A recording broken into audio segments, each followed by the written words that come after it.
ఉన్నది. దాన్ని పినాకిని నది అంటారు. పినాకిని ఒడ్డున ఉండేటువంటి పట్టణం కనుక ఇది పినాక పట్టణం అని ఒకప్పుడు పేరు. రంగనాథ స్వామి ఆయన నల్లాన్ అంటే బాగా చూసేటువంటి వాడు వచ్చాడు కనుక ఆ నల్లాన్ బట్టి నెల్లూరు అనేటువంటి ఊరు అయ్యింది. బాగా ఇక్కడ వీరులు ఉన్నారు కనుక చివరి వరకు కూడా కూర్చోగలరు.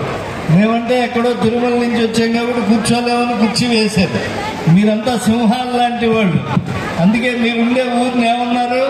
నక్కలు ఉండే ఊరు లేదా ఏదో అమాయకులు ఉండే ఊరు అని లేదు. చాలా తెలివైన వాళ్ళు ఉండేవాళ్ళు, నిరజాడలు ఉండే ఊరు. విక్రమ సింహపురి అన్నారు. అంటే సింహాలు లాంటి వారు, ఎంతో సహనం ఉండేవాళ్ళు. అక్షతారోపణ వరకు చాలా ఓపికగా కూర్చుంటారు అందరూ కూడా.